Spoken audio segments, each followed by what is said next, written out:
outdoor adventure won't wait for engine problems. Things like hard starts, rough performance, and lost fuel economy are often caused by fuel gum and varnish buildup. Seafoam can help your engine run better and last longer. You simply pour a can into your gas tank. Hunters and anglers rely on Seafoam to keep their engines running the way it should the entire season. So pick up a can of Seafoam today at your local auto parts store or visit seafoamworks.com to learn more. I'm sure a lot of you guys remember the old ceremonial hunting tradition of eating the heart out of the first animal you kill.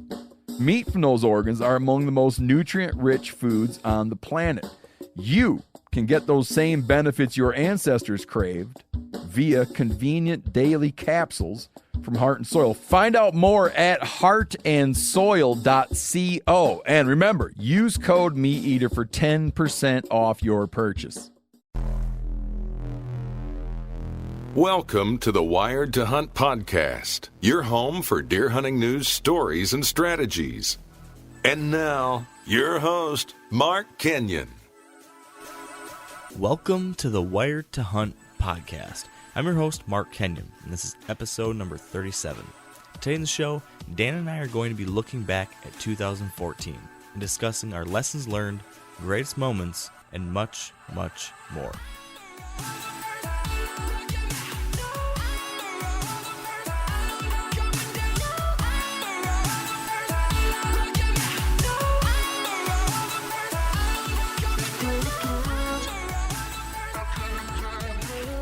All right, welcome to the Wired to Hunt podcast. And as I mentioned, today on the show, we're reflecting back on the past year.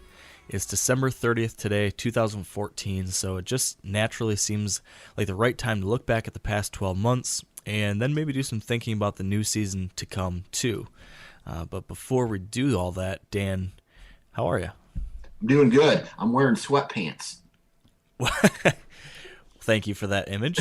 Well, I'm just saying, anytime I'm in sweatpants, I feel comfortable and I feel good. Well, that is good. I don't know. So there's that. I'm glad to hear it. How was the day at work?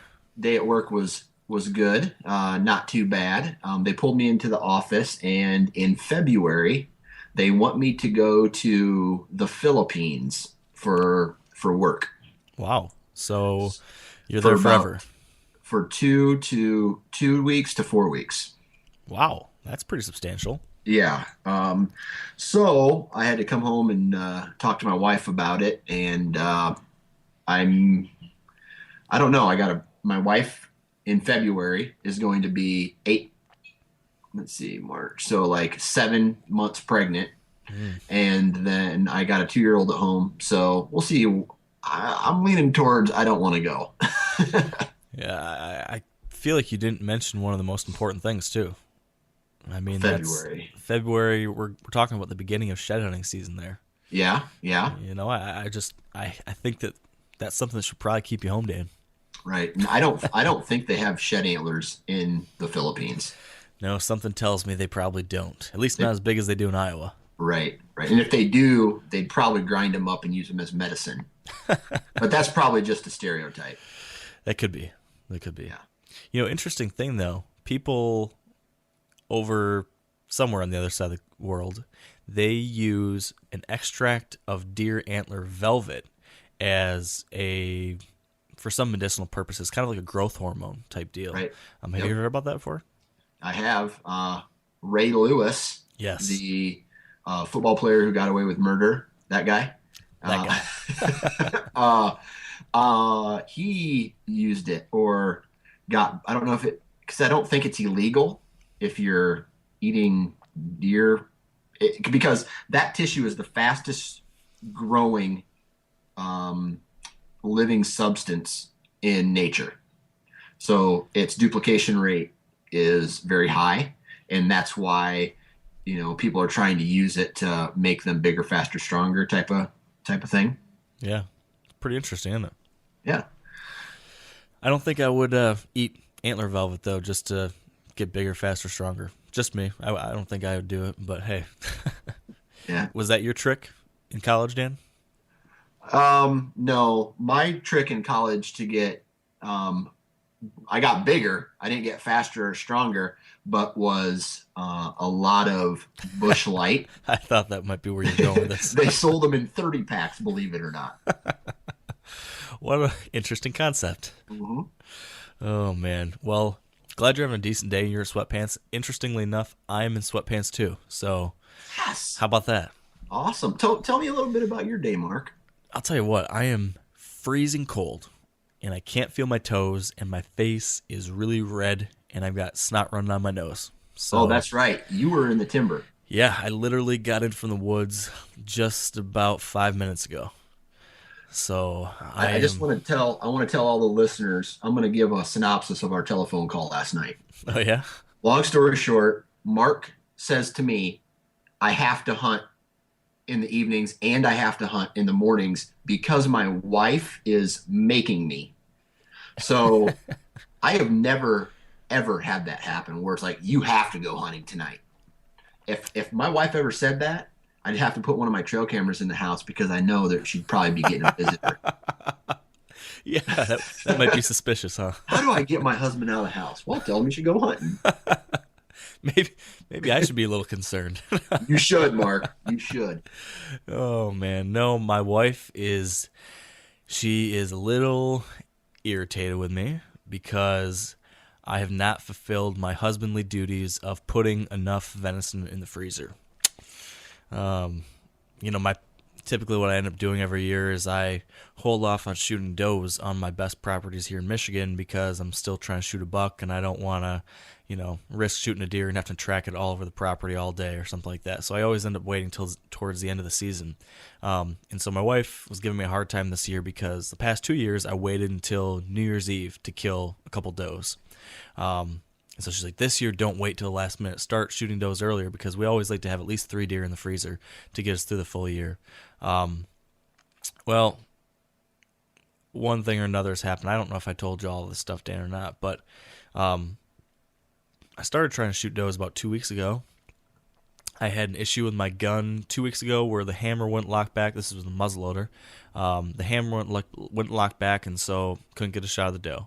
Then I had my dad down. That's a whole other story I haven't told you about either. I think about my dad's trip down to visit us. I'll probably mention that actually a little bit later in this show. But I had my dad down for the weekend, so I was hunting with him, so I wasn't shooting any deer.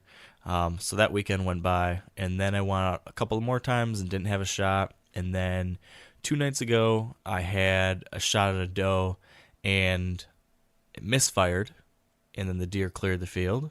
And then about 20 minutes later, another group of does comes out. This time, the hammer won't lock back again. So I finally crank it back. It clicks. But all right, here we go. I go and pull the trigger, and the hammer won't go forward. The trigger won't pull. So I'm like, oh my gosh. So now I'm thinking the hammer didn't lock all the way back. So I start moving my thumb towards the hammer to try to click it back the rest of the way. And as it brushes up against the hammer, it goes forward. The gun goes off, and that was just a debacle because then after that point I didn't know if I hit the deer or not. A bunch of cloud of smoke and the deer went running, and I just saw a bunch of does running every different direction and didn't look like there was one that was hit. So me and a friend searched and we could never find any blood or anything like that. So that was 2 nights ago. And then last night I had a friend of ours had expressed interest to me a few months back that he'd always wanted to go hunting, but he'd never had a chance to do that before, and so I offered to take him out. So last night was the night that we had originally agreed upon to do that, so I took him out hunting last night. So again, I didn't have a chance at a doe. So now we're here today. It's the second to last day of the season. I still don't have any does in the ground. So I was going to go out this morning. So I wake up early in the morning and get my stuff ready, and I check my gun. And I'd messed around with the gun all day yesterday, cleaning it and checking it, and I'd gotten that hammer to lock back again. It was working. So this morning, again, I tested it to make sure it was still working, and it won't lock back again. So I'm like, oh, I was so frustrated. So I was like, forget this. I'm just going to the gunsmith. So I packed up all my stuff as soon as the local sporting goods store was open. I brought my gun into them and said, hey, I'm having these issues. This thing continuously is not locking back. And they basically said that it's just there's rust that's deeper, and not in the areas that you can easily clean that I'm cleaning when I usually clean my muzzleloader, but deeper in like the trigger mechanism and some stuff that is causing this thing to hang up. So they said the best you can do is just spray a bunch of kind of grease or some kind of lubricant there, and that worked to get it working again for now. But in the long run, I might need to, I don't know, either send the whole gun in, he said, actually, and see if they'll replace the parts in there, which is a pain in the butt. But that got me tonight, and went out tonight, and it was cold, 7-degree wind chill, and I saw 9 does, but just out of range. Nothing within my comfortable range at this point. So now here I am, 1 day left of the hunting season here in Michigan, and I don't have any does on the ground. I've got a half-full freezer and an unhappy wife. Wow. Yeah. Well, better get on it, or she's going to find someone else who can provide, my friend. I know it. So now I'm not looking forward to it, but I think I got to get up early tomorrow morning and head out there in the freezing cold. So he'll be all right. It's good to get out in the woods, but it's the end of the year. I'm a little tired, a little cold, a little. I don't know how you are, Dan, but sometimes I absolutely love hunting. But when you get to end of December, January, I'm kind of ready for a little break. So I think I'm ready for that break. I, on the other hand, am not ready for a break. This weekend, I'm heading out for probably Saturday night and Sunday night hunt. I'll probably hunt Sunday morning as well. So Saturday night, Sunday morning, and Sunday night, and then after the hunt, I'll head back home. But and then I don't know if I'm going to be going to the ATA show or not. And if I don't, I'll be in a tree for Friday night and Saturday night the next week, because next Saturday is the last day of the Iowa season. So only a couple more chances out to get out in the timber, and I'm going to try to take advantage of every one of them. Now, have you been out hunting at all since middle of November? Nope. Man, so it's been 6 weeks? You haven't hunted in 6 weeks? Correct. Man, we got to figure out some way to get you a little more flexibility in the job or something so you can get in the woods.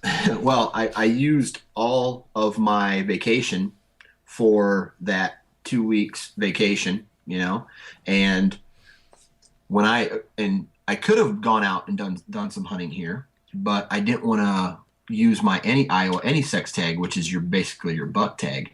And the county that I actually live in is different than the county that I spend most of my time hunting in. So when I went to go buy my tags this year, the county that I live in is completely sold out of doe tags because Iowa cut back on the number of doe tags this year. Gotcha. And I couldn't hunt in the county hunt does in the county that I live in. So there's that. Well, now that being said, going into this coming weekend, are you going to take a doe? I know we talked 2 or 3 weeks ago about what you were thinking about doing, and now that we're there, what are you planning on shooting? First deer you see, first doe you see, or are you going to still hold out for an older deer? Where are you at with that? If it's a doe, it's going to get something thrown at it. But like I was talking to my buddy about this the other day, I think I'm going to, if it's a spike buck, I'll probably shoot it. But if it's anything older than that and it's got some kind of growth, like an 8-pointer, a small 10, if it's a 3-year-old, like as far as my management standards, those won't change unless it's a spike. I guess I don't understand why that. Why would you shoot a spike if you wouldn't shoot a small 8-pointer? I don't know. Maybe because I don't see its potential yet. I don't know. It doesn't. I can't explain it. So for whatever it's worth, those spikes they aren't necessarily genetically inferior. No, I understand that, but to me, I can't tell the future. So, if a 8-point walks by or a 10-point 2-year-old, and you see what he looks like, and you can imagine what he's going to look like in 10, or in 2-3 more years, that's harder for me as opposed to a spike who, yes, he will grow into a bigger antlered deer, but right now he's not. So I can't. Is he going to be an 8? Is he going to be a 10? Who knows? So I guess what it comes down to is I'm a bit of a hypocrite on on that judgment. But I don't know. Hopefully one doesn't walk by and I shoot 3 does. Well, yeah, that would be a good way to get meat in the freezer. That's for sure. I don't know. And like I've talked to you about this, we discussed this topic a bit earlier in the season, but it's like it's almost like I'm changing as a hunter, and yeah, I want to have a high, really good do really good management as far as age structure of bucks, but I also want to kill things. And if you're watching every doe and young buck walk by, and then it gets to what happened this year and last year, your hunting time is limited, and you're passing all these deer in hopes of a shooter 4-year-old or older buck walks by, and then you're sitting in the last day of the season and no deer are walking by you and no mature bucks are walking by you, and then you're eating tag soup. So in the past, since 2006, when I picked up my bow and really seriously started hunting hard, and what I mean by that is, your 2-week vacations, your every weekend, you're, checking trail cameras on a regular basis. I've only shot 3 bucks. I've used my buck tag only 3 times in the past, 8 years?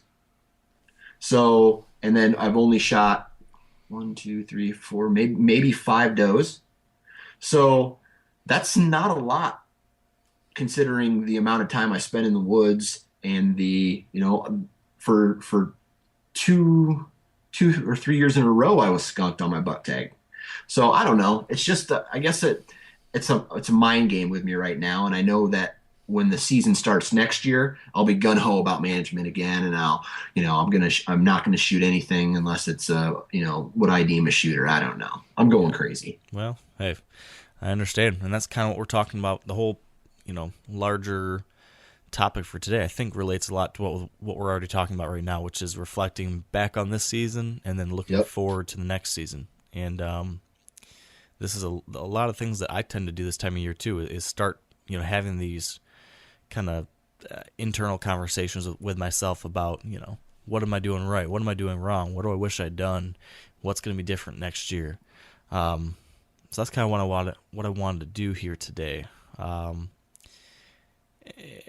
Kind of just jumping on one last thing you said there, though, Dan. You mentioned that you've only, killed 3 bucks in the last 8 years, and then we've been talking about how maybe you want to change your standards and what you want to start killing things. You do have some pretty high standards, right? And I know that.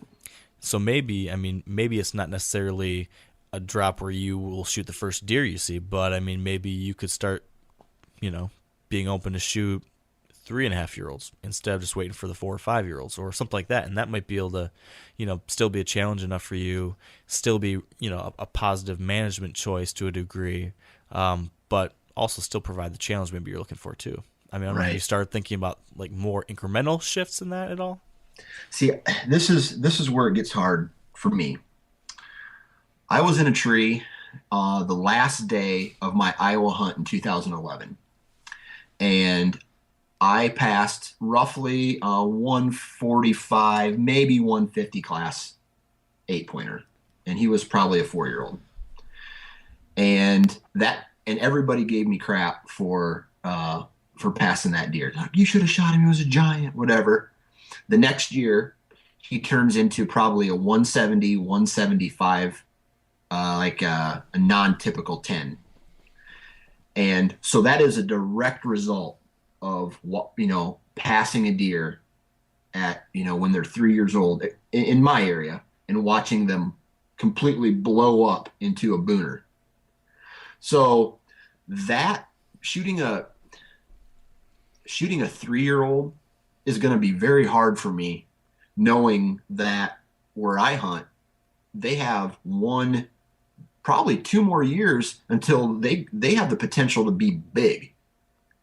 So, and it may just be, hey, I need to stop passing so many does and just smoke some does and get that, I don't know, that that blood, get that, that kill under my belt and get that urge satisfied, so to speak. Interesting. Okay.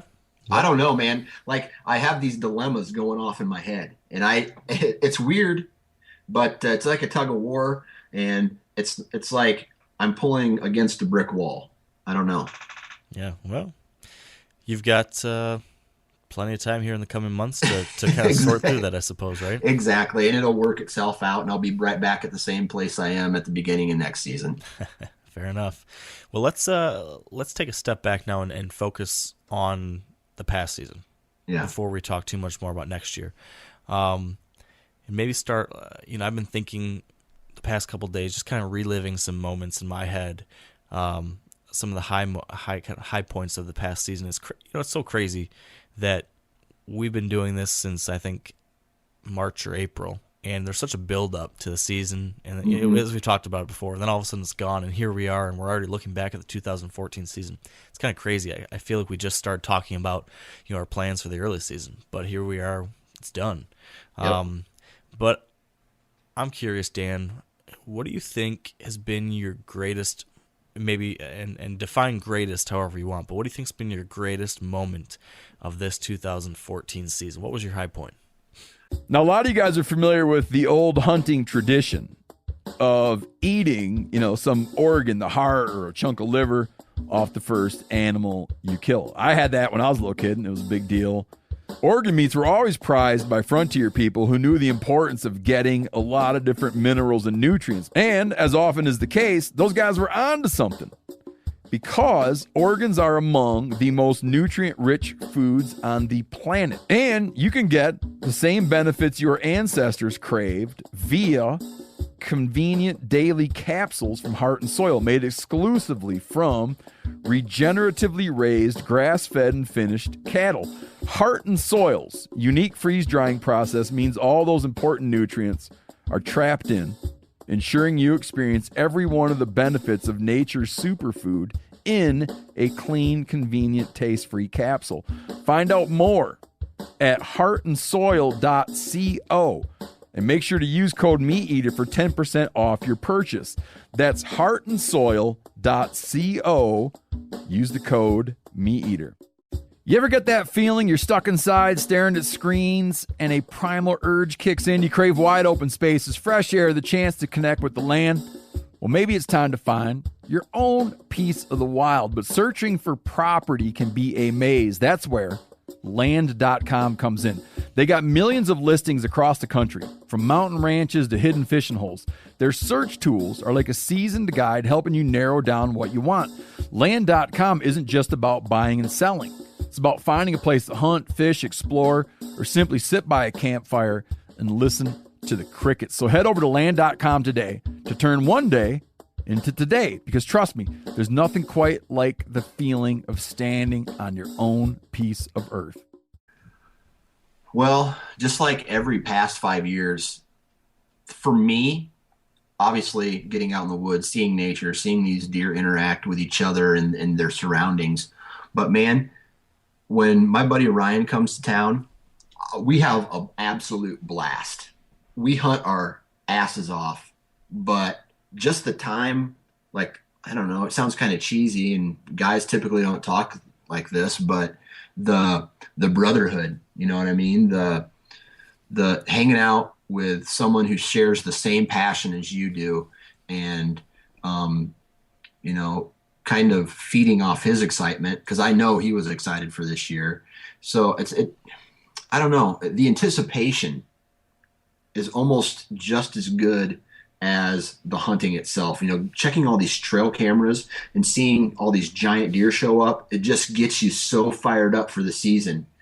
And then, this year was all about Ryan. So getting to share in his excitement and watch one of his dreams come true, even though he didn't harvest anything, he had a shot at an animal that a lot of hunters in their lifetime are not going to be able to have. So that was kind of a combination of great moments that were all wrapped into this one season.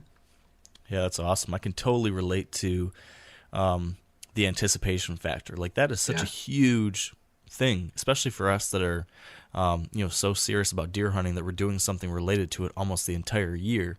It's 9 months of work and build up and hype and anticipation and dreaming, all leading up to then these final 3 months or so where we're actually hunting. But that build up itself is a lot of fun. Like you said, the trail camera pictures and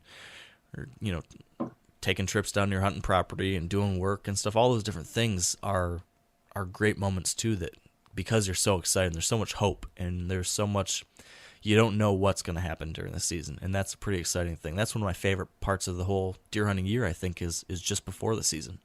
Yep. Yeah, I can. Funny thing is, I'm already getting excited about the next year, thinking about what deer might be there and who I might be hunting and what might be going on. Yep. I mean, that's half the fun right there. That's a fact. Now, I was looking at the show notes today, and I don't know if you're on a certain path here, what we wanted to do today, but the first thing that popped into my head that I wanted to ask you a question was Jawbreaker. We can't regret the past because we can't change it. We can't go back. But is there something that you would have done different in your pursuit for him, or the shot, or anything? I know you think about it every day, and I just would love to hear what you have to say about that. Yeah. For some reason, I didn't see this coming, so I got to think about it for a second. I'm sorry. No, but and also, don't let me forget, I still want to share with you my greatest moment of the season, because it's something you haven't heard about yet. So make sure to ask me about that later. I will. Sorry about that. No, that's all right. So Jawbreaker. Yeah, it's a weird thing. Because to your point, I do think about that a lot. And for anyone new to the show, I won't go into much, but it's a buck I've been hunting for 2 years. I got a shot at him. I wasn't able to recover him. And it was a whole debacle. So I've thought through it a lot, and I thought to myself, what can I take away from it? And one part of me says, I wish it never happened at all. I wish I had not had that encounter. I wish I hadn't got a shot at him, because I would not have wanted to wound that deer and have whatever happened to him, which I still don't know. I would have rather, me never shot him and hit him and wounded him and not be able to recover him, all those things. At least from the perspective of not wanting to wound a deer and not be able to recover that animal. But then I also, as time has gone by, I also think back about, what I've been able to take from that experience, and what I've been able to learn from that, and how that's changed my perspective on some things, or how I go about some things when it comes to hunting. And, now that 2 months has gone by, or more than 2.5 months now, I can in some way look back and say, hey, you know what? You did a lot of things right. For the longest time after that, I was just so upset with myself with how it ended. But now I can kind of look back to a small degree. Again, I wish I could take back that arrow so that deer didn't have to be wounded and possibly suffer. I'm not sure what happened. But I've also looked back and said, hey, you trusted a gut instinct. You looked at a whole bunch of different puzzle pieces. You put them together and you put yourself in the right place based on your intuition and all those different pieces together. And you put yourself in a position to take a shot at a 6.5-year-old deer. And I had that shot, and it was pretty incredible to be able to do that. Something that the specific deer I was after, in the specific way I was after him, and I was able to put myself in that opportunity. So now 2.5 months later, I can see, hey, that was a positive step there. So, I'm looking at what I did from that perspective to get up to that point and said, okay, you did some things right there. And I've been able to look back at that and take some satisfaction from the fact that I was able to do some of those things right. And I can, now take a little bit of solace in saying, hey, that was a step forward in some ways for me to get in that opportunity, right? But then looking at the final moments when, the shot, the only thing that went wrong was the shot, right? And we talked about this a little bit, in that full episode where we talked about the shot and the whole Jawbreaker issue. And, two things for me, we talked about some of these specific things, and they're still probably true today. The biggest thing for me is I'm not going to put the camera first when it comes to getting a shot at a deer. In that situation, the biggest thing, I feel quite sure that if I wasn't messing around with that camera for 15 seconds or whatever it was, trying to self-film this deer, I would have had all the time in the world I needed to get a clear, wide-open, perfect shot at Jawbreaker that I should have been able to. It would have been chip shot, and we wouldn't be having this conversation right now.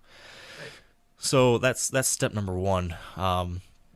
I still haven't decided what I'm going to do filming-wise in the future, if I'm going to continue to self-film or if I'm going to get a cameraman, or if we're going to change kind of our priorities at Wired to Hunt when it comes to video in general.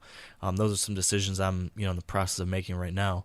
But if I am going to continue to self-film, it won't be the first priority.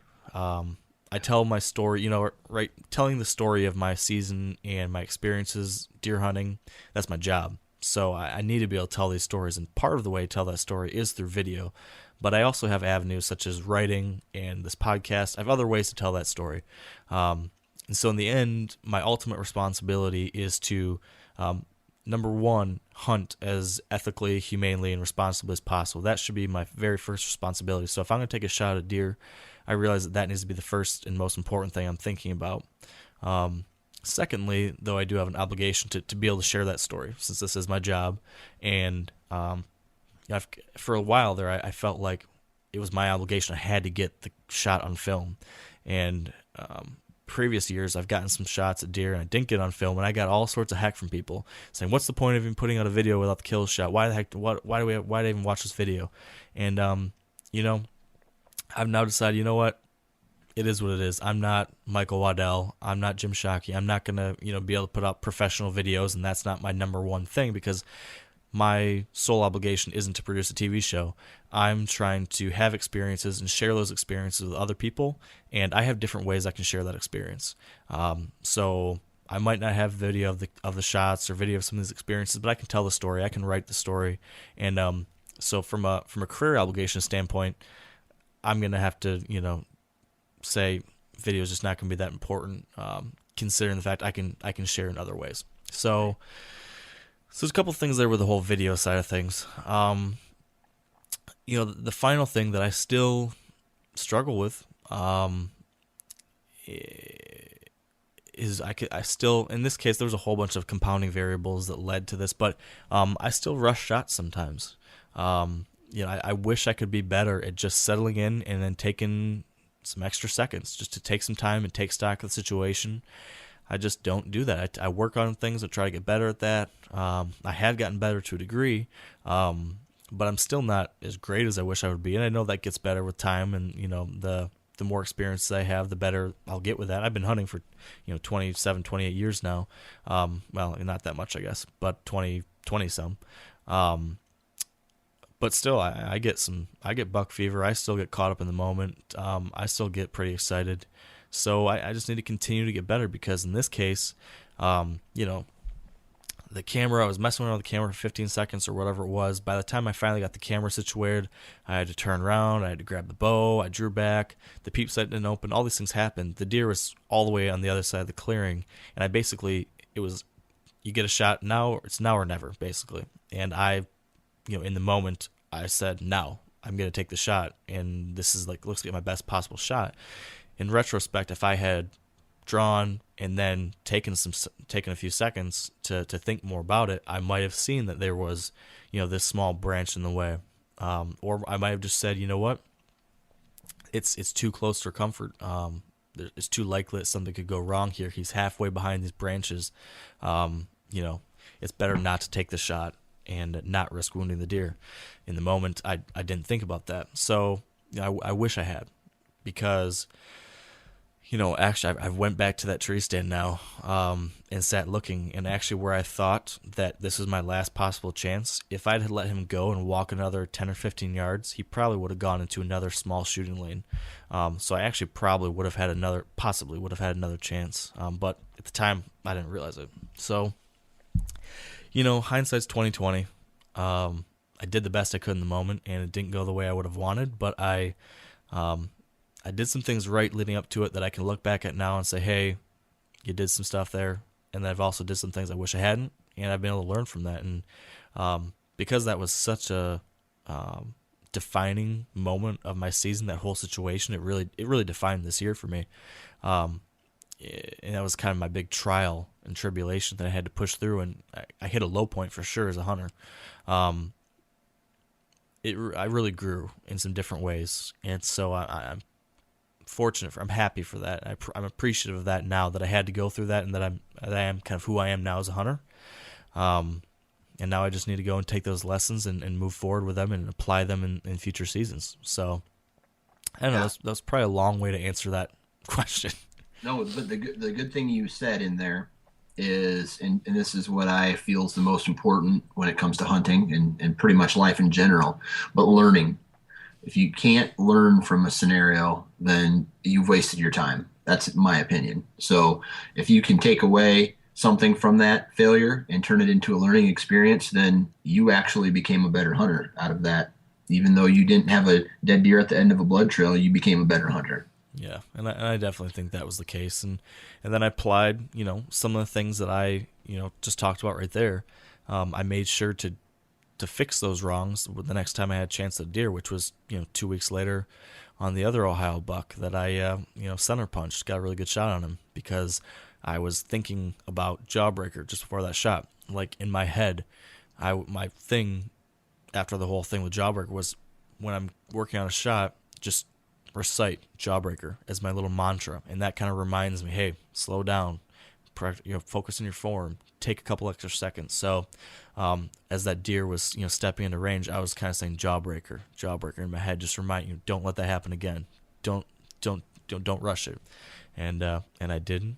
And it paid off. So that was definitely the whole Ohio season for me was definitely the defining period of my 2014 season, and definitely my biggest learning experiences from A to B, or from A to Z. Really, that was what my season comes down to. Even though I spent a lot more time in Michigan and Indiana and stuff, a lot of that was kind of negligible compared to what all happened in Ohio. So good deal. So yeah.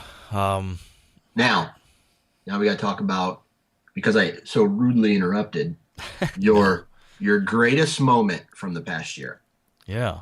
And I feel like I'm talking a whole long time here, so I apologize for that, because I just rambled there talking about Jawbreaker like I always do. But so my greatest moment of my season. You haven't even heard this story yet, Dan. And it's kind of part 1A and 1B. 1B would be, my Ohio, the ending of my Ohio season, that whole thing. And we've already talked that whole story, so I won't repeat it. But I was able to, kill a nice buck in Ohio. And I actually, the whole story. I thought it was Jawbreaker, and that was a pretty incredible moment to still be able to complete that season in a way that I was pretty excited about. But the best moment of my season came about a week and a half ago, when my dad came down to hunt with me. And my dad has some eyesight issues. Doesn't have the best eyesight since he was a child. And because of that, it's been, a harder time for him hunting. He's still always going out hunting, but he just doesn't see as many deer as most people. A lot of times there'll be deer out there, and he might not be able to see it. But he's just an incredibly impressive person, I guess, that what he's been able to do over the course of his life, despite those challenges. But that being said, he hasn't killed a deer in a long time because of that. So we actually hunted when I was a young kid. Growing up, I would always sit with my dad, and he'd be the one with the gun, and he'd be out there hunting, and I'd be watching him. And we were never able to kill a deer together. Well, he was never able to shoot a deer while I was out there with him. So I thought it'd be fun. He was down here hunting with me. I would sit with him while he was hunting, but this time, he'd be the one with the gun. I'd be the one just sitting watching, but I'd be the one setting him up to hunt. So I took him to one of my best spots here in Michigan, and I had a redneck blind that I have set up here that's really a perfect setup for him, because he's not really comfortable up in a tree stand, and it wouldn't be really great for two of us up there anyway. So we got to hunt a couple days together, and he was the first night we hunted together. We saw a few deer, but they were too far away. Second morning, we saw some more does, but nothing quite in range. And it gets to our last evening, and we're sitting in the box blind together, and hadn't seen anything. And I just remember just thinking, sitting there with my dad, and I just thought back to all the times, when I was a little kid hunting with him and thinking back on stories. So I started asking my dad about his favorite times hunting with his dad. So for like an hour, he was just telling me different stories of when he was 6 or 7 hunting with his dad and all those great memories. And then we started talking about, what were our favorite memories when, me and my dad were hunting. And we kind of joked about, the different times, and he mentioned the fact, wow, I never was able to shoot a deer with you, and he was kind of like, it's kind of a bummer. So we kind of joked about that, and I think he kind of lamented it a little bit too, that we had never been able to share that experience. Well, then just as we're kind of talking about that, all of a sudden, like, Dad, there's a buck, and coming out of the tall grass off to my right comes a buck. The buck steps out in the food plot. And we'd kind of talked through this whole thing. So as that buck steps out in the food plot, I grab the glass windows and I stand up really slowly and slowly creak the window up and latch up top. And I sit back down. My dad's grabbing his muzzleloader and he sets it on the windowsill. And I'm like, Dad, you want to take him? He's like, yeah, I want to take him. So I looked over at my dad, and you can see him. He's pretty excited. And I grab my binoculars and put him on the deer and wait a second, 2 seconds. Boom, that gun went off, and the buck took off out of the field, and I got to look at my dad for the first time in my life and give him a huge high five and a hug and say congratulations. Like, it was the first time for the two of us ever to be together and have someone shoot a deer, and it was just the coolest thing. We just, so exciting, and it was just really cool. Kind of reversed roles, right? My dad taught me how to hunt and took me out in the outdoors and all this, and now I was able to take him out to my spot and help him shoot a deer, and to get to see him have that success and me be a part of that. That was just the coolest thing. And so, the shot went off, and the deer actually dropped at the shot for about 5 seconds, kicking, and they jumped up and then took off running. So we weren't sure exactly how good the hit was. It looked to me like it might have been just a touch back. So we decided to back out, wait a little bit. So we waited till after dark, and my buddy Andy, who has his tracking dog, came out to help us. And long story short, we went and tracked the deer, and we had very, very little blood. Just a couple little drops. Here we go, like 50 yards without blood, 100 yards without blood. But Junebug, the dog, was really on it. So my dad was waiting at the spot where we had last seen blood, and me and Andy were up with the dog maybe 60, 70 yards ahead. And we've been tracking for maybe an hour now. I don't know, something like that. It's late after dark. And we get up to here, and Andy goes, oh, man, here's a pile of corn in the blood. He must have got a gut shot. And I was like, oh, crap. And I walk up there, and then I see that actually the buck's laying right there. So I was really excited. But then we're like, hey, Dad, come over here. There's some blood, but man, there's corn in it. This is definitely a gut shot. Man, sorry, Dave. And so Dad comes up, and he's huffing and puffing and upset and frustrated. He's like, son of a gun, I can't believe this. He was so upset. And he comes walking up, and we're both standing right next to the deer, and he comes walking up, and you see him he gets there, and he looks down at the blood with corn in it, and it just took him like 2 or 3 seconds just staring at it before it processed. He was like, oh my gosh. And so we just laughed, and we hugged, and we high-fived, and it was just really, really cool. It was awesome. Highlight of my season, highlight of definitely one of the greatest highlights of my hunting career ever. It was a pretty awesome moment. Yeah, man, I can't wait until I am able to share. My son's not even born yet, and I can't wait to share a moment like that with him someday. Yeah, I think when it all comes down to it, that's what it's all about. Exactly. So that was pretty cool. So what I want to jump back to you real quick here on something you just asked me about, which was, my debacle with Jawbreaker. What did I learn from that? That was probably, for me, that was the biggest mistake of the year, that whole situation. But for you, what do you think was either your biggest mistake or your biggest learning experience from 2014? Maybe it's something that happened during the season, or maybe it's something that happened before the season. Well, now a lot of you guys are familiar with the old hunting tradition of eating, some organ, the heart or a chunk of liver, off the first animal you kill. I had that when I was a little kid, and it was a big deal. Organ meats were always prized by frontier people who knew the importance of getting a lot of different minerals and nutrients. And as often is the case, those guys were onto something, because organs are among the most nutrient-rich foods on the planet. And you can get the same benefits your ancestors craved via convenient daily capsules from Heart and Soil, made exclusively from regeneratively raised, grass-fed, and finished cattle. Heart and Soil's unique freeze-drying process means all those important nutrients are trapped in, ensuring you experience every one of the benefits of nature's superfood in a clean, convenient, taste-free capsule. Find out more at heartandsoil.co. And make sure to use code MeatEater for 10% off your purchase. That's heartandsoil.co. Use the code MeatEater. You ever get that feeling you're stuck inside staring at screens and a primal urge kicks in? You crave wide open spaces, fresh air, the chance to connect with the land? Well, maybe it's time to find your own piece of the wild, but searching for property can be a maze. That's where Land.com comes in. They got millions of listings across the country, from mountain ranches to hidden fishing holes. Their search tools are like a seasoned guide helping you narrow down what you want. Land.com isn't just about buying and selling. It's about finding a place to hunt, fish, explore, or simply sit by a campfire and listen to the crickets. So head over to Land.com today to turn one day into today, because trust me, there's nothing quite like the feeling of standing on your own piece of earth. As you know, me and Ryan put a ton of time in preseason to haying stands and doing our scouting and going over, a high-level game plan for the properties that we could hunt. And I tell you what, and we talked about this, about setting up observation stands and then setting back, watching the area and waiting for the right time to do that.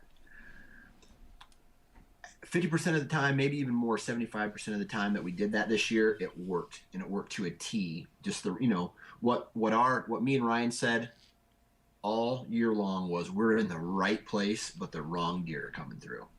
And what I mean by that is all that planning, preparation, we get to the location, the trail cameras are showing the big bucks are there, the movement, the younger deers, the does, it's just that one buck in that area is not coming through. And there's two things I would consider that we may have done wrong, or and the lesson that could possibly be learned is, I think a lot of people are afraid to just make that jump and commit to that next stand location. We were in our observation stands. We were, seeing the movement, and maybe we waited one extra hunt and waited to get in there. But man, I think there's a couple instances that, I don't know, that came to my mind where we were back from the area, we were back from the pinch point where they were coming out, and for a day, 2 days in a row, we were seeing all these deer pile out of here. And we looked at each other and said, man, it's just a matter of time until the big boy steps out. So instead of us waiting, or, instead of us going in there and, from an opposite wind direction and waiting for the perfect wind direction, we sat back, and then that night we watched the big buck come out. And we should have been in that finger of timber when he came out, and not waited for us to see him from the observation stand, because we already had the facts there that the deer were piling out of this finger. And I really think that we weren't aggressive enough to jump into this finger when all the movement was there. I think we just waited one extra day, and it's almost like, like I said, we weren't aggressive enough. Yeah. Well, I mean, we talked a little bit about this, I think, during our rut episode, but I'm right in the same boat as you. I think if anything I took away, other than the stuff related to what we already talked about, from a purely tactic standpoint, that's exactly my big takeaway for this year too, was, getting more aggressive and being willing to, when you've got the facts, when things are ready, go in there. I tend to pussyfoot around because I'm so concerned about not putting too much pressure on the deer, which is important, right? You need to balance that, but sometimes you have to strike, and you have to strike at the right time in the right place. And too often I've been just a little bit off because I'm waiting, or you don't want to push in too far. But I found, just like what you said, there are those opportunities when you should go in there. And this year, when I did get aggressive, I got my 2 shots at bucks. I got the shot Jawbreaker, and then the next time I decided to push in, set up a stand at 4 a.m. in the spot I had to be because I knew I had to get in there deep. Well, I killed my buck. So that, again, I think illustrated that, when the things are lined up correctly and if you have that confidence, you need to go in there, because these big mature deer, they don't operate like the rest of the deer herd. They're not going to be willy-nilly out in the middle of the fields as often. Sometimes you have to jump on those opportunities when you have them, and sometimes it's in the harder to get spots too. Right. And that's my biggest problem is I overanalyze everything.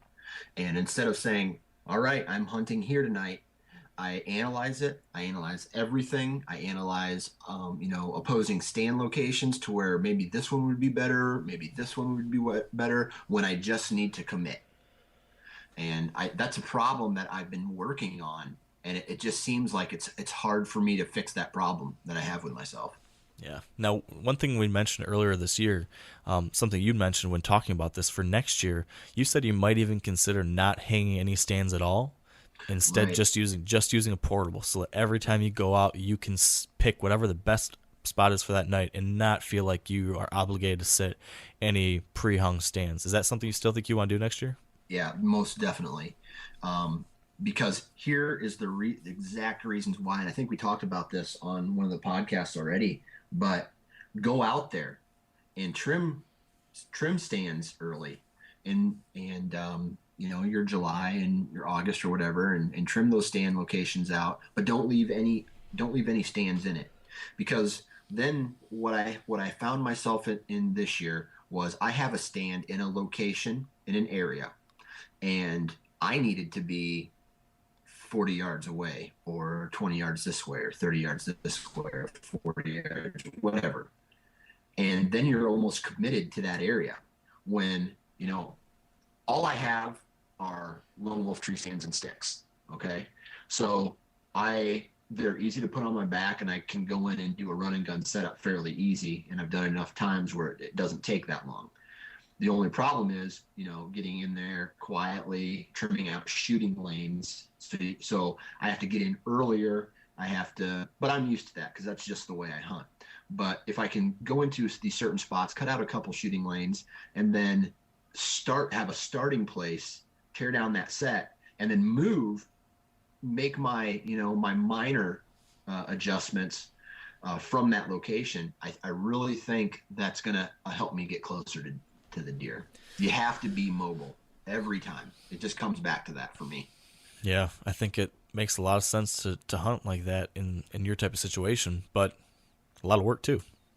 Yep, it is. And it's something that has an expiration date, because when I hit my 50s, depending on how good a shape I am in, when I hit those older ages, it's not going to be able to be done. And as I'm going to hunt like that and hard as I can until I can't do it anymore. And that's just the way. And my belief is that's how it has to be for me to get closer to these big deer, with the scenario that I have, the added pressure from other hunters, the change of the crops when they introduce the livestock into the fields. It's, all those things are in a way a pattern, and I have to put all these pieces of the puzzle together to find out what the best possible location for that is. And it's different every year. So I can't have a permanent stand, and it's different every day. Right. You got a pretty dynamic situation there. Yeah. Yeah. Something that I got popped up in my head here while we're talking about this is, doesn't seem directly related to what you just said, but it made me think of this. One of the other big things, kind of one of the mistakes I made this year, and one of the big things I want to do different next year, in addition to being more aggressive, is land, getting more access. One of the biggest mistakes I made this year, Dan, I don't know if we've ever really talked about it, but I got comfortable with my land situation. So I have my property down in Ohio, which is a great spot. I have my couple spots in Michigan. I've had more spots in Michigan. I've lost a few spots, but I've got a couple here that are okay. And then at the beginning of the year, I was originally going to hunt in Iowa, and then I changed and said, no, I'm going to hunt in Indiana. So then I went into the summer saying, okay, I'm going to go out there, knock on a bunch of doors, get permission on a couple good spots in Indiana. So I went down there several times, scouting, kind of checking out fields and seeing what kind of deer were where. And I eventually in July found an area with some nice bucks in the general area. Spent a night out there knocking on doors. I knocked on like 8 or 9 different doors, and I got kind of sort of permission on a spot. But after that, I thought, okay, I'm upset. I'll stick with that spot. Well, that spot ends up falling through, but then I've got another friend who says, hey, I live in Indiana. I can get you permission on a couple spots. So he calls me one night and says, hey, I got permission for 2 or 3 farms for you. I'll send you the address information, shortly. Well, he's kind of a friend of a friend, not someone I know really well. Well, I never heard back from him again. So, but because of that, we're having that conversation like in August or something. I decided I wasn't going to go knock on any more doors or try to get any more properties. I was like, well, I got that. That'll come through. So September comes, right? We have the elk hunt. I was off here and there, and October arrives, and now this guy has not gotten back to me, has got me no information about this property, so I now don't have anywhere to hunt in Indiana, and it's October, and I was, banking on having that spot. So now I'm just stuck with Ohio and Michigan. Well, Michigan ends up being a complete flop, as you know.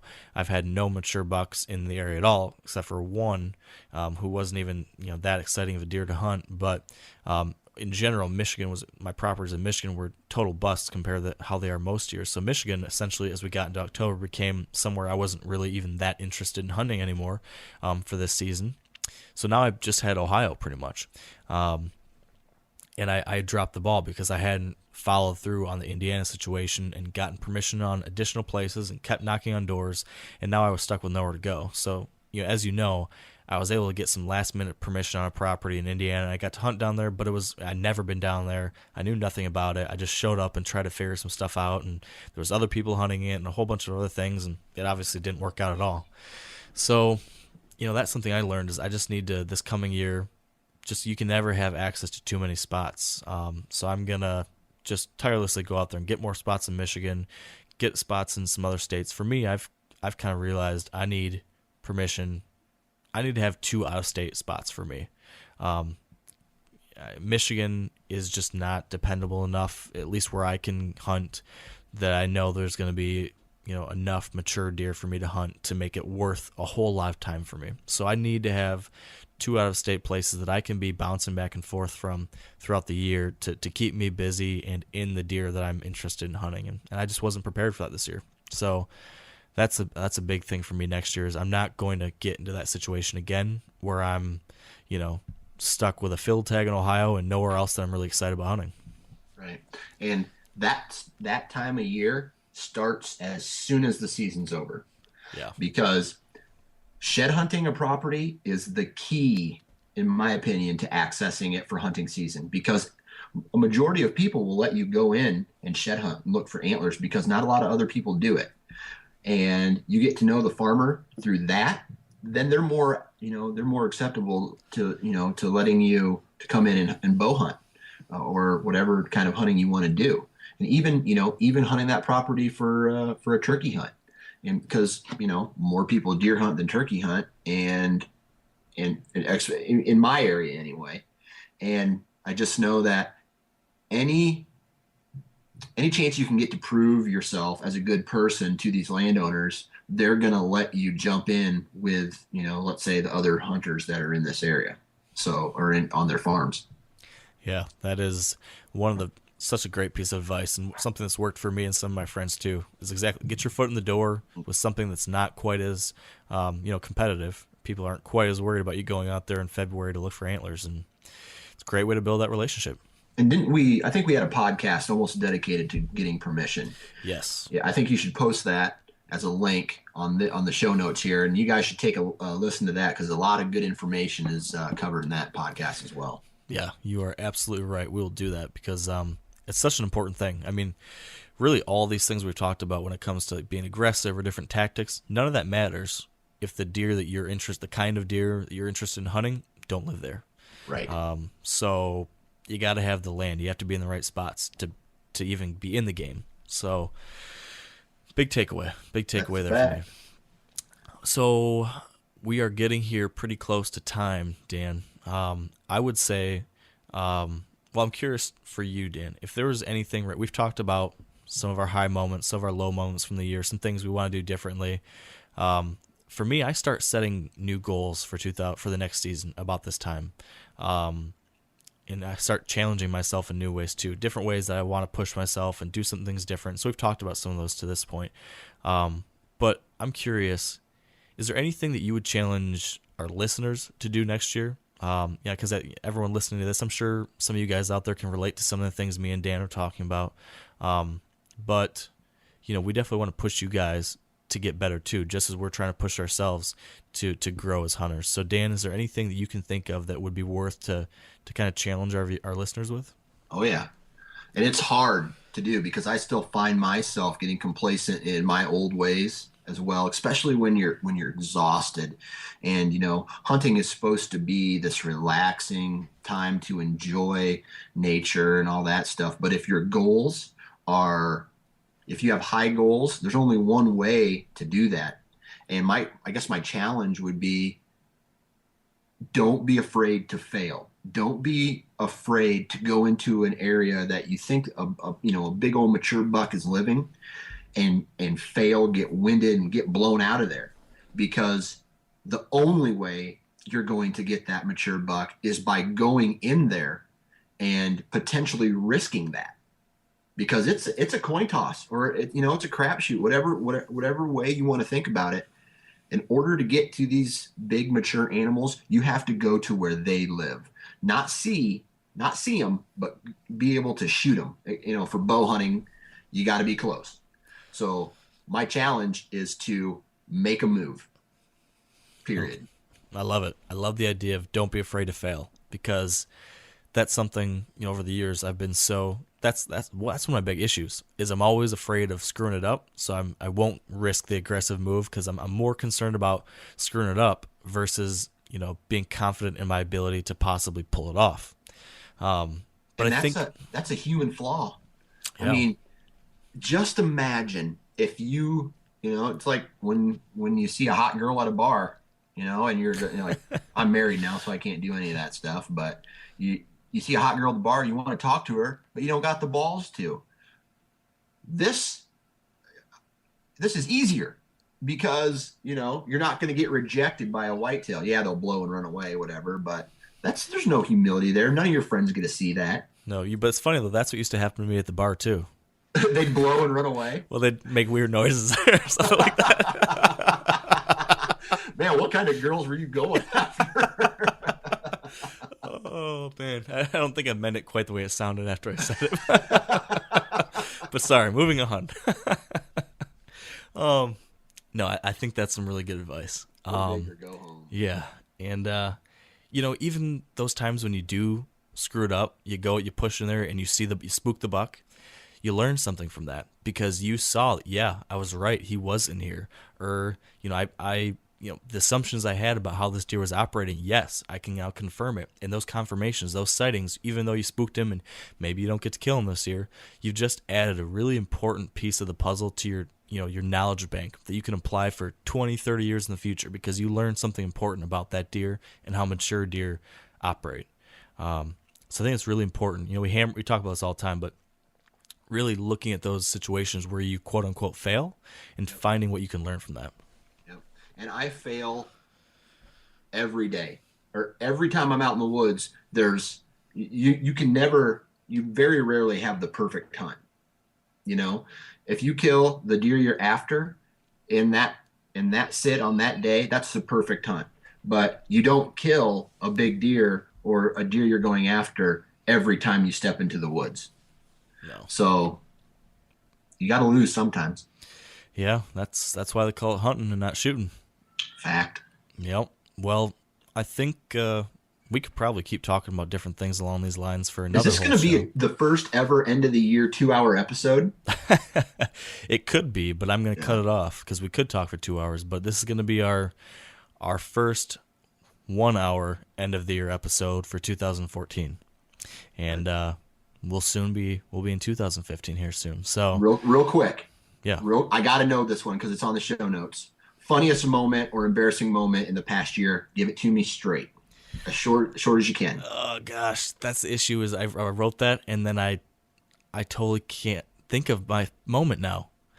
You put a little note there, GP. What's I did. That mean? So that was my fallback story. If you tried to ask this one, I thought of a funny story that me and my dad had talked about while we were hunting from a past year.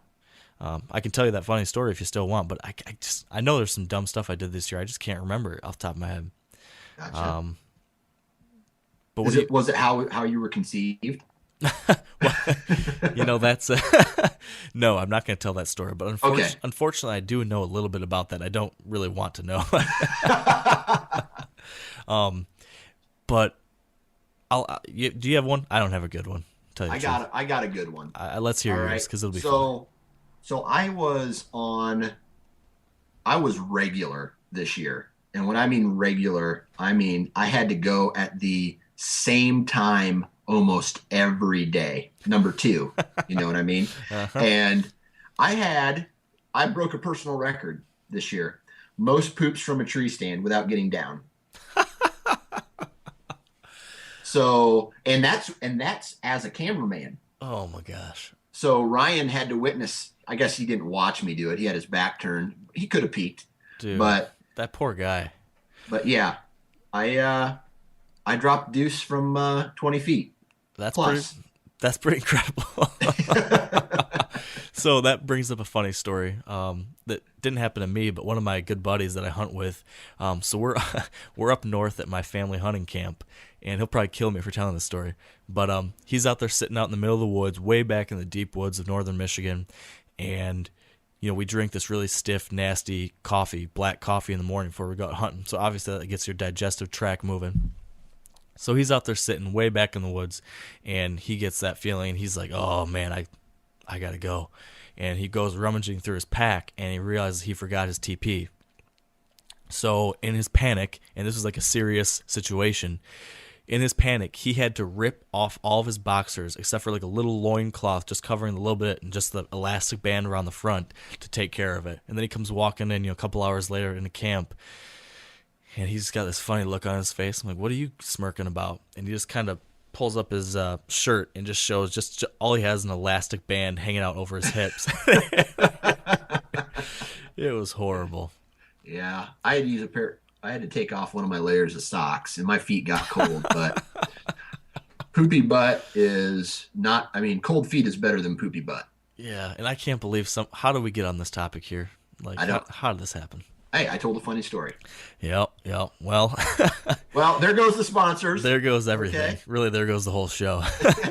Well, it's been a great run here, guys. We'll never see you again. Been a good year, but Dan started talking about wiping his butt with socks, and then we had to shut it down. Oh, geez. Well, I think this is a perfect way to end 2014. We got some big things coming up, too, man. We talked about some of the next guests, and I know if you're a guy, you're going to love the next guest. So there's that. That's all I'm going to say. We've got some good guests coming up. Guests coming up. We've got some exciting new things we're going to try out with the podcast in the new year and a lot of stuff. But before we start talking about the future podcasts, there's probably one thing that a lot of people are wondering about, which is our big giveaway, our Christmas giveaway that we announced on the last episode. We have 17 different winners, and we have picked those winners today. So, Dan, can I hear your best drum roll impression here before I start announcing our winners? Well, I'm not going to give you a drum roll, but you're a Star Wars nerd, right? Oh, yeah, I love Star Wars. Okay, so how about this?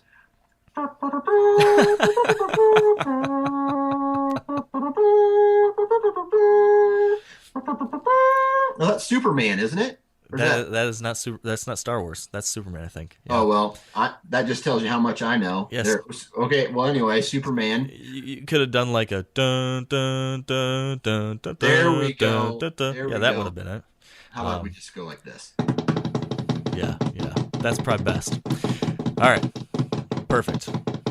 Our 12 Wired to Hunt hat winners are, and I'm gonna butcher some of these names. 12 people winning hats: Reed Leeser, Brett Diffin, David Baldridge, Paul Symes, TJ Dennis, Joseph Zimmerman, Andrew Prosser, Sam Bates, Jason Rude, Jacob Pruitt, Josh Schaefer, and Chris Rogers. There's our 12 hat winners. So, and FYI, for all the winners, I'm going to send you all a Facebook message and get your address information, and we'll figure out how to send this stuff to you. So look for a note from me coming soon. Our next winner gets a 1-year subscription to HuntSoft, which is a really cool internet program. It allows you to put in all your trail camera images and analyze all that data. 1-year subscription. The winner is Kyle Spencer. Big winner.